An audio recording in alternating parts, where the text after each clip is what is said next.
ದೇವ್ರೆ, ಮೆಣಸಿನ್ಕಾಯಿ ತಿಂದರೆ ಸಕ್ಕರೆ ಕೊಡಬೇಕು, ನೀನು ನೋಡಿದ್ರೆ ಮೆಣಸಿನ ಪುಡಿ ಕೊಡ್ತಿದ್ಯಲ್ಲ. ನಾನು ಚೆನ್ನಾಗಿರೋದು ನಿಂಗೆ ಇಷ್ಟ ಇಲ್ವಾ? ನಾನು ಯಾರಿಂದ ದೂರ ಇರಬೇಕು, ಯಾರ ಪಕ್ಕ ಮಲ್ಕೋಬಾರ್ದು ಅಂತ ಇದ್ದೆ, ಅವ್ರ ಪಕ್ಕನೇ ತಂದು ಮಲಗಿಸಿದ್ಯಲ್ಲ. ನಾನು ಏನು ಮಾಡಲಿ?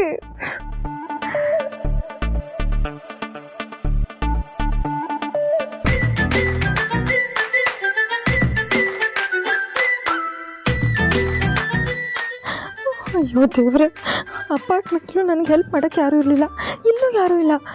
ರೂಮಿಂದ ಆಚೆ ಹೋಗೋ ಚಾನ್ಸೇ ಇಲ್ಲ. ಏಜ್ ನನ್ನ ಪಕ್ಕ ಸಾಯಿಸ್ತಾರೆ. ನಾನು ಚಿಕ್ಕ ವಯಸ್ಸಲ್ಲೇ ಸತ್ತೋದ್ರೆ ಪಿಚಾಚಿ ಆಗಿ ಅಲ್ಲಿಂದ ಇಲ್ಲಿಗೆ ಅಲ್ಲಾಡಬೇಕಾಗತ್ತೆ.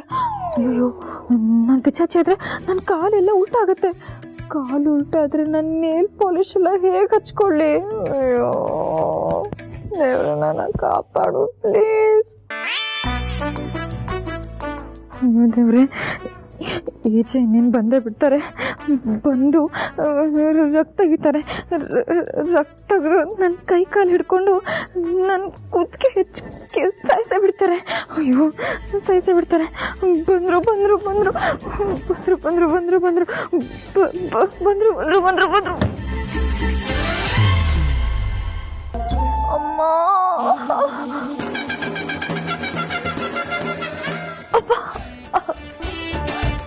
ಏನ್ ಮಾಡ್ತಿದ್ಯಾ? ಮಂಚದ ಮೇಲೆ ಮಲ್ಗ ಅಭ್ಯಾಸ ಇಲ್ವ ನಿನಗೆ? ಚಿಕ್ಕ ಮಕ್ಕಳು ಮನ್ಸಿನಿಂದ ಬೀಳೋದು. ನಿನಗೇನಾಗಿದೆ? ಎಲ್ಲದಕ್ಕೂ ಬೈತಿರಲ್ಲ, ನಂಗೆ ಭಯ. ನನಗೆ ಮನ್ಸಿಂದ ಬಿದ್ದು ನೋವು ಅನ್ಭವಿಸ್ತಿರೋಳು ನನಗೆ ನಿಮ್ಮ ಬೈಗುಳ ಬೇರೆ ಕೇಳ್ಬೇಕಾ? ಹೇಳು ಮೇಲೆ.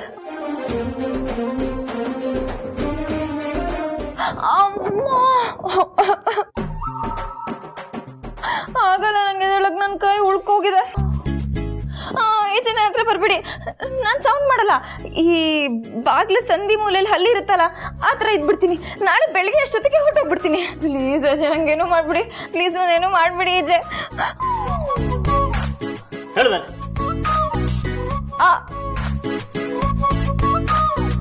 ಕೂತ್ಕೋ.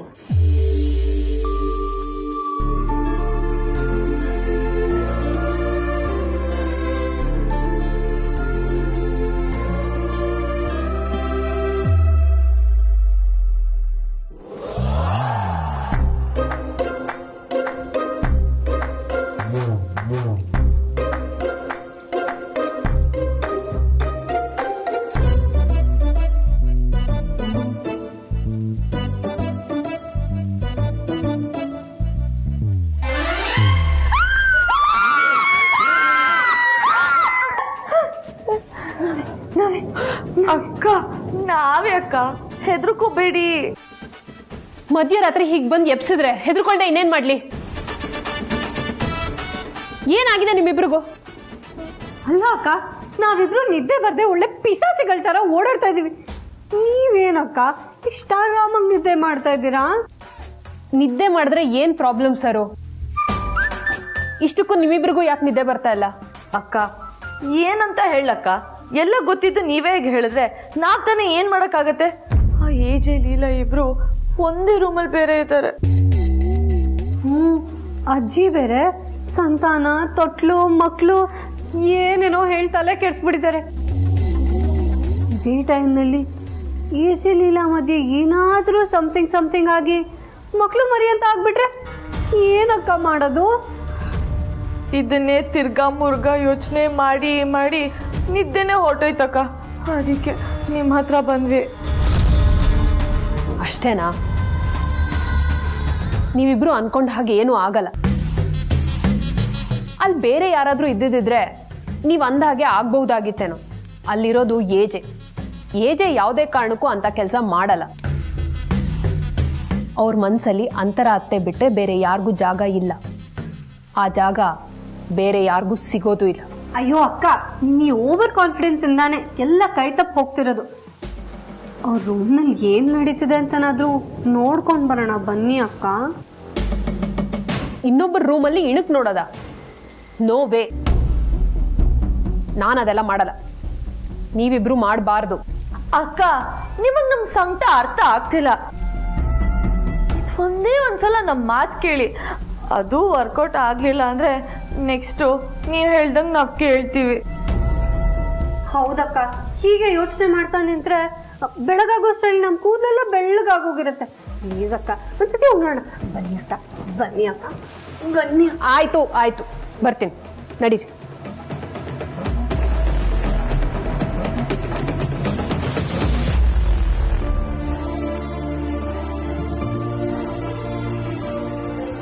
ಕೈ ಕೊಡು,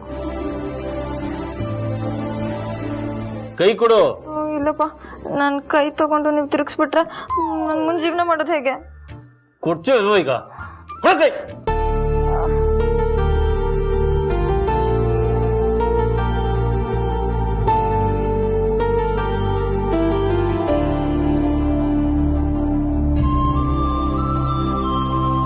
ಅಪ್ಪ, ತುಂಬಾ ನೋಡ್ತಿದೆ. ಕೈ ಉಳುಕಿದೆ ಅನ್ಸುತ್ತೆ, ಸ್ವಲ್ಪ ನೋವು ಇರುತ್ತೆ, ತಡ್ಕೋಬೇಕು. ನೋವು ಬಗ್ಗೆ ಗೊತ್ತಿರೋರು ಸಾಯ್ಸಕ್ಕೆ ಯಾಕೆ ಬರಬೇಕಿತ್ತು? ಕೈ ಹಿಡ್ಕೊಂಡಿದ್ದಾರೆ, ಇನ್ನೊಂದು ಕೈನೂ ಹೇಳ್ಕೊಂಡು ಕೈ ಕಾಲು ಕಟ್ಟಾಕಿ ಏನಾದ್ರು ನೀರಿಗೆ ಬಿಸಾಕ್ಬಿಟ್ರೆ ಓಡಾಡಕ್ಕೂ ಆಗದೆ ಸತ್ತೋಗ್ಬಿಡ್ತೀನಿ ನಾನು. ನೋವಾದಾಗ ಪೇನ್ ಬಾಮ್ನ ಈ ಥರ ಹಚ್ಚೋದಲ್ಲ, ಹಚ್ಚಿದ್ರೆ ನಮ್ಮಪ್ಪನ ಥರ ಹಚ್ಚಬೇಕು. ನಾನು ಚಿಕ್ಕವಳಿದ್ದಾಗ ಏಟ್ ಮಾಡ್ಕೊಂಡಾಗ ಅಪ್ಪ ನನ್ನ ಕರೆದು ಕತೆ ಹೇಳ್ತಾ ಹಚ್ತಾ ಇದ್ರು. ನಂಗೆ ನೋವು ಹೋಗೋದೇ ಗೊತ್ತಾಗ್ತಿರ್ಲಿಲ್ಲ, ಗೊತ್ತಾ? ನನ್ನ ಕಣ್ಣಲ್ಲಿ ಕಣ್ಣಿಟ್ಟು ನೋಡು. ಇಲ್ಲಪ್ಪ, ನಂಗೆ ಭಯ ಆಗುತ್ತೆ. ನೋಡು,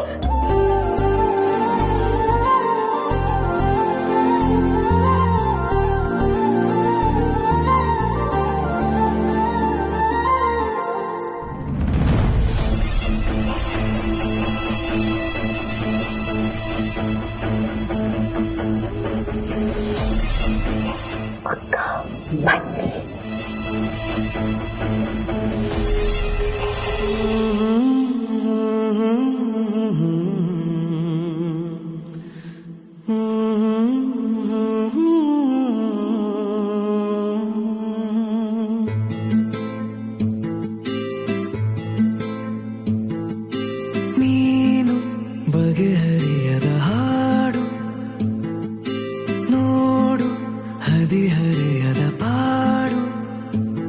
ಈ ವಿಷಯದಿ ನನಗೆ ಅನುಭವವೂ ಕಮ್ಮಿ.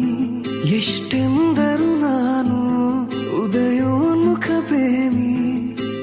ಇದು ಖಾಸಗಿ ಕಾರ್ಯಕ್ರಮ, ಇನ್ನೇನಿಲ್ಲ. ಲೇಲೆ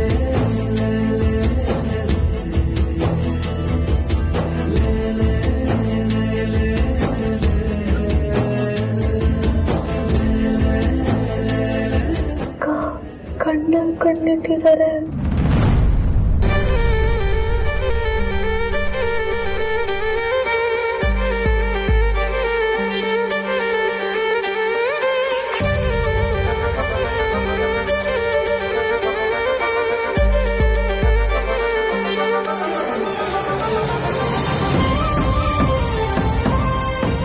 ಕಣ್ಣಲ್ಲಿ ಕಣ್ಣಿಟ್ರೆ ಏನಾಗುತ್ತೆ?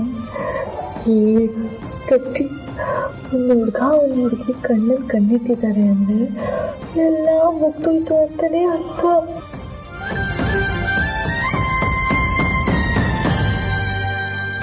ಸಾಂಗೇ ಇಲ್ವೇನೆ? ಕಣ್ಣು ಕಣ್ಣು ಕಳೆದಾಗ ಅದೇ ಥರ ಕಣ್ಣಲ್ಲಿ ಕಣ್ಣಿಟ್ರು ಅಂದರೆ ನಮಗೆ ಬತ್ತಿ ಇಟ್ರು ಅಂತ ಅರ್ಥ.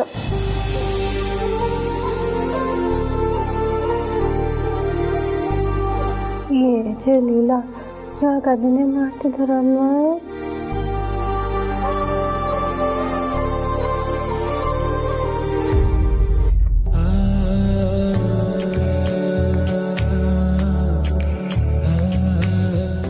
ಓಕೆ,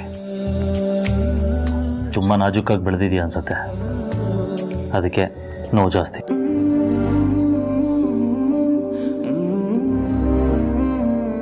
ನಾನು ಹುಟ್ಟಾಗಿಂದನೂ ಹೀಗೆ ಹೂ ಥರ ಬೆಳೆದಿದ್ದೀನಿ.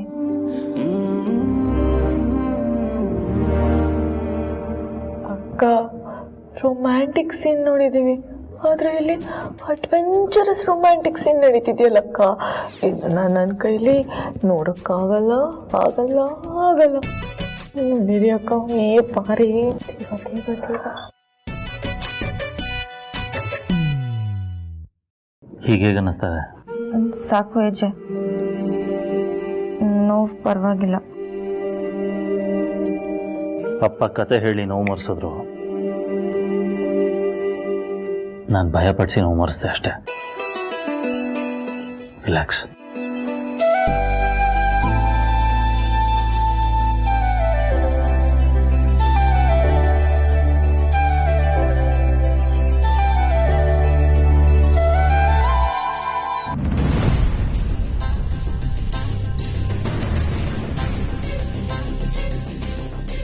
ನಾನು ಅವತ್ತಿಂದ ಬಡ್ಕೊಂತಾನೇ ಇದ್ದೀನಿ, ಅವರಿಬ್ರು ಮಧ್ಯೆ ಏನೋ ಡೆವಲಪ್ ಆಗಿದೆ ಅಂತ. ಕೇಳಿದ ನನ್ನ ಮಾತು? ಎಲ್ಲ ನಿಮ್ಮ ಕಲ್ಪನೆ, ಹಾಗೆಲ್ಲ ನಡೆಯೋದಕ್ಕೆ ಚಾನ್ಸೇ ಇಲ್ಲ, ಹಾಗೆ ಹೀಗೆ ಅಂತೆಲ್ಲ ಅಂದ್ರಿ. ಹಾಗಿದ್ರೆ ನಾವು ಹೇಳಿದ ಸುಳ್ಳ ಅಥವಾ ನಿಮ್ಮ ಕಣ್ಣಾರ ನೀವು ನೋಡಿದ ಸುಳ್ಳ? ಈಗೇನು ಹೇಳಿದ್ರು ಪ್ರಯೋಜನ ಇಲ್ಲ ಸರು. ಈಗೇನಿದ್ರು ಮುಖಕ್ಕೆ ಮಾಸ್ಕ್ ಹಾಕೋಬೇಕಷ್ಟೆ. ಮಾಸ್ಕ? ಯಾಕಕ್ಕ? ಮಗುಗ್ ಡೈಪರ್ ಚೇಂಜ್ ಮಾಡೋದಿಕ್ಕೆ. ಅಲ್ವಾ, ಏಜೆ ಲೀಲಾ ಮಗು ಅಂದ್ರೆ ಅದೆಲ್ಲ ಮಾಡ್ಬೇಕಾದೆ. ನಾನು ಸ್ನಾನ ಮಾಡಿಸ್ತೀನಿ, ನೀನ್ ಆಟ ಆಡ್ಸು, ದುರ್ಗಾ ಅಕ್ಕ ಸ್ಕೂಲಿಗೆ ಕರ್ಕೊಂಡು ಹೋಗ್ತಾರೆ. ಇಷ್ಟನ್ನು ನಾವೇ ಮಾಡಿದ್ರೆ ಮತ್ತೆ ಏಜೆ ಲೀಲಾ ಏನ್ ಮಾಡ್ತಾರೆ? ಇನ್ನೊಂದು ಮಗು ಮಾಡ್ಕೋತಾರೆ.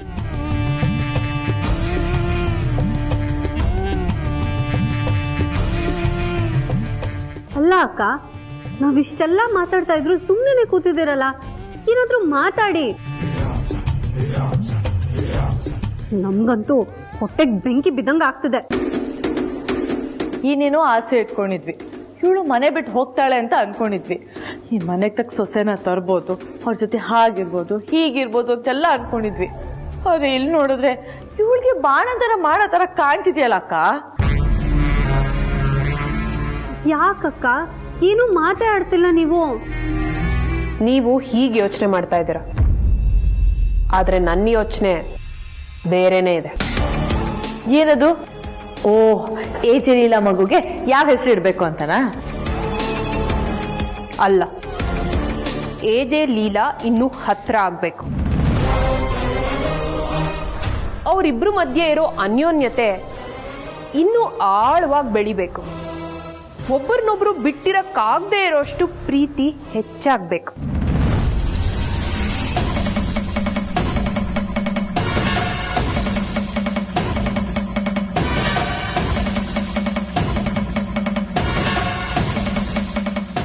ಅಯ್ಯೋ ಅಕ್ಕ, ಏನ್ ಮಾತಾಡ್ತಾ ಇದ್ದೀರಾ? ಅಶ್ವಿನಿ ದೇವತೆಗಳೇನಾದ್ರೂ ಅಸ್ತು ಅಂದ್ಬಿಟ್ರೆ ಎಲ್ಲ ಹಂಗೆ ಆಗೋಗ್ಬಿಡುತ್ತೆ. ಬಿಡ್ತು ಬಿಡ್ತು ಅನ್ನಿ. ಇಲ್ಲ ಸರು, ಇದೆಲ್ಲ ಆಗಬೇಕು. ಅವರಿಬ್ರು ಎಷ್ಟು ಹತ್ರ ಆಗ್ತಾರೋ ನಮಗಷ್ಟೇ ಒಳ್ಳೇದು. ಆ ಟೈಮ್ನ ನೋಡ್ಕೊಂಡು ಅವರಿಬ್ರು ಮಧ್ಯೆ ಏನಾದ್ರೂ ತಂದಿಟ್ಟು ಅವರಿಬ್ರು ದೂರ ಆಗೋ ಹಾಗೆ ಮಾಡಿದ್ವಿ ಅಂದ್ರೆ ಆಗಾಗೋ ನೋವಿದೆಯಲ್ಲ, ಅದಕ್ಕೆ ಯಾವ ಔಷಧಿನೂ ಇಲ್ಲ. ಆ ನೋವಿಗೆ ಅವರಿಬ್ರು ಎಷ್ಟು ದೂರ ಆಗ್ತಾರೆ ಅಂದ್ರೆ ಇನ್ಯಾವತ್ತೂ ಒಂದಾಗೋ ಮಾತೇ ಬರಲ್ಲ.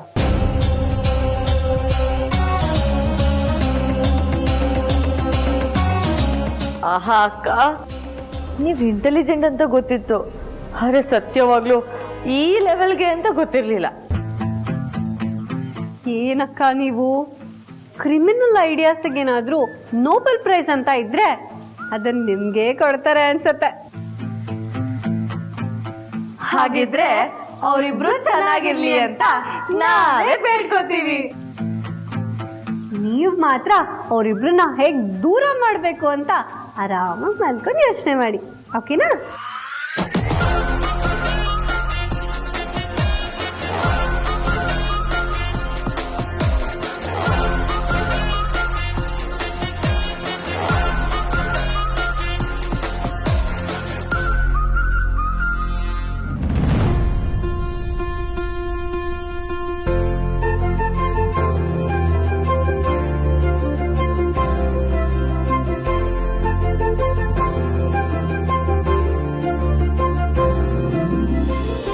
ಕಳ್ಳರು. ನಾನು ಹೋದ್ಮೇಲೆ ಇಬ್ರು ಬೇರೆ ಬೇರೆ ಆಗಿದಾರ ಒಟ್ಟಿಗೆ ಇದ್ದಾರ ನೋಡೋಣ. ಶೋ, ಗಂಡ ಹೆಂಡತಿ ಒಟ್ಟಿಗೆ ಇರುವಾಗ ಹಾಗೆಲ್ಲ ಒಳಗೆ ಹೋಗಿ ನೋಡೋದು ತಪ್ಪು. ಆದ್ರೆ ಏನು ಮಾಡಲಿ?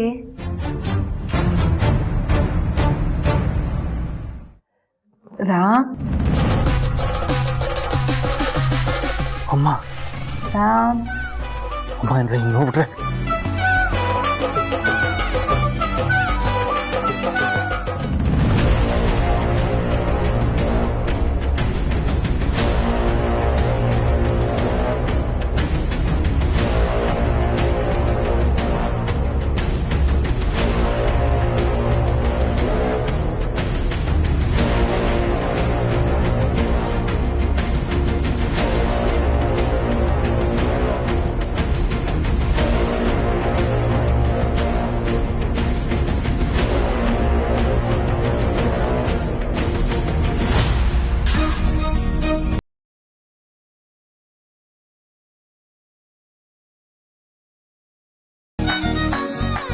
ಅಯ್ಯೋ ಪರಮಾತ್ಮ, ಎಂಥ ಟೈಮಲ್ಲಿ ಬಂದ್ಬಿಟ್ಟೆಪ್ಪ. ನನಗೆ ಬರಬಾರ್ದಿತ್ತು. ದೇವರೇ, ನನಗೆ ಕ್ಷಮಿಸ್ಬಿಡು. ಇದನ್ನ ಹೀಗೆ ಚೆನ್ನಾಗಿಟ್ಟಿರೋ ತಂದೆ.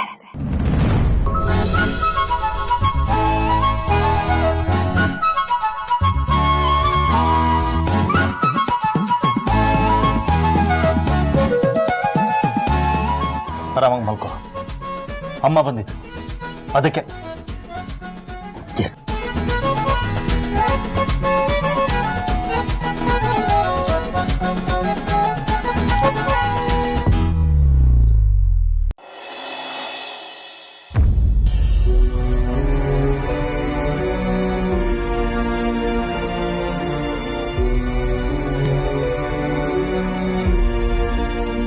ಪವಿತ್ರ ಅವರೇ, ಇಷ್ಟು ದಿನ ಏನೇನಾಗಿದೆ ಗೊತ್ತಾ?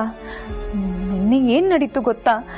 ಈ ಉಪ್ಪಿನಕಾಯಿಗೆ ಅಂತ ಬಿಸಿಲಲ್ಲಿ ಮಾವಿನಕಾಯಿನ ಒಣಗಾಕಿರೋ ಥರ ಮುದುರ್ಕೊಂಡ್ಬಿಟ್ಟಿದ್ದೆ.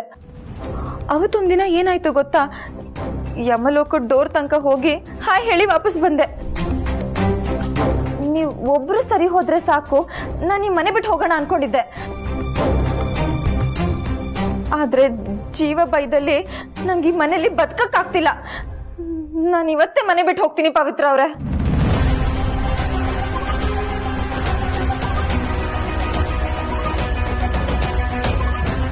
ಏಜೆಯಿಂದ ನನಗೆ ಪ್ರಾಣ ಭಯ ಇದೆ. ಹೇಗೋ ಅವರಿಂದ ತಪ್ಪಿಸ್ಕೊಂಡು ಈ ಮನೇಲಿ ಬದುಕ್ತಾ ಇದ್ದೀನಿ. ಆದ್ರೆ ಅಜ್ಜಿ ನನಗೆ ಮೊಮ್ಮಕ್ಕಳು ಬೇಕು, ಆಟ ಆಡಿಸ್ಬೇಕು, ತೊಟ್ಲು ತೂಗ್ಬೇಕು ಅಂತ ಏನೇನೋ ಹೇಳ್ತಾರೆ ಪವಿತ್ರ ಅವರೇ. ನಿನ್ನೆ ರಾತ್ರಿ ಅಜ್ಜಿ ಏನ್ ಮಾಡಿದ್ರು ಗೊತ್ತಾ? ನನ್ನ ಏಜೆ ರೂಮಿಗೆ ಕರ್ಕೊಂಡು ಹೋಗಿ ನೀನು ಏಜೆ ಜೊತೆಗೆ ಇಲ್ಲೇ ಮಲ್ಕೋಬೇಕು ಅಂತ ಹೇಳಿದ್ರು. ಗಿಣಿ ಸಾಕಿ ಗಿಡ್ಗಂಗ್ ಕೊಟ್ಟಂಗಾಯ್ತು ಅಂತಾರಲ್ಲ, ಆ ಥರ ಆಯ್ತು ನನ್ನ ಪರಿಸ್ಥಿತಿ. ನಾನಂತೂ ಪಕ್ಕ ಫಿಕ್ಸ್ ಆಗ್ಬಿಟ್ಟಿದ್ದೀನಿ. ಸೂಟ್ ಕೇಸು ಪ್ಯಾಕ್ ಮಾಡ್ಬಿಟ್ಟಿದ್ದೀನಿ. ಅದಕ್ಕೆ ನಿಮ್ಗೊಂದು ಮಾತು ಹೇಳಿ ಹೋಗೋಣ ಅಂತ ಬಂದೆ. ಇಲ್ಲಿಂದ ಸೀದಾ ಏಜೆ ಹತ್ರ ಹೋಗ್ತೀನಿ. ಇಷ್ಟು ದಿನ ನನಗೆ ಈ ಮನೇಲಿ ಇಡ್ಸ್ಕೊಂಡಿದ್ದಕ್ಕೆ ಥ್ಯಾಂಕ್ ಯು ಅಂತ ಹೇಳಿ 4 ಒಳ್ಳೆ ಮಾತಾಡಿ ಸೀದಾ ಸೊಸೆಂದ್ರ ಹತ್ರ ಹೋಗ್ತೀನಿ. ಇಷ್ಟು ದಿನ ನಾನು ಸಹಿಸ್ಕೊಂಡಿದ್ದಕ್ಕೆ ದೊಡ್ಡ ನಮಸ್ಕಾರ ಅಂತ ಹೇಳಿ ಸೂಟ್ ಕೇಸ್ ತಗೊಂಡು ಸೀದಾ ಮನೆಯಿಂದ ಆಚೆ ಹೋಗ್ತೀನಿ. ಇನ್ಯಾವತ್ತೂ ಈ ಮನೆ ಕಡೆ ತಲೆ ಹಾಕಲ್ಲ. ಯಾಕೆ ಈ ಥರ ಮಾಡ್ತಿದ್ದೀರಾ? ಏನಾಯ್ತು? ಅಂದರೆ ಈಗಲೇ ಹೋಗು ಅಂತ ಹೇಳ್ತಿದ್ದೀರಾ? ಮತ್ತೆ ನಾನು ಇಲ್ಲೇ ಇರಬೇಕು, ಈ ಮನೆ ಬಿಟ್ಟು ಎಲ್ಲೂ ಹೋಗಬಾರ್ದು ಅಂತ ಹೇಳ್ತಾ ಇದ್ದೀರಾ?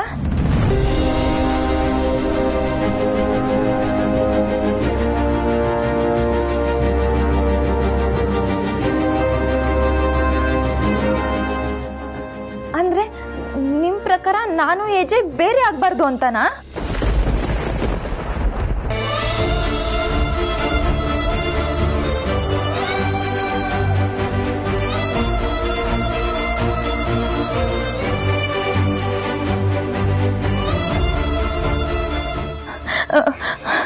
ಪವಿತ್ರ ಅವರೇ, ಏನಾಯ್ತು? ಸರಿ ಸರಿ, ನಾನು ಈ ಮನೆ ಬಿಟ್ಟು ಎಲ್ಲೂ ಹೋಗಲ್ಲ ಆಯ್ತಾ? ಸಮಾಧಾನವಾಗಿ ಸಮಾಧಾನವಾಗಿರಿ. ಪವಿತ್ರ ಅವ್ರೆ, ಏನಾಯ್ತು? ಸಮಾಧಾನವಾಗಿರಿ. ನಾನು ನಿಜವಾಗ್ಲೂ ಈ ಮನೆ ಬಿಟ್ಟು ಎಲ್ಲೂ ಹೋಗಲ್ಲ. ಪ್ಲೀಸ್ ಪವಿತ್ರ ಅವರೇ, ಸಮಾಧಾನವಾಗಿರಿ.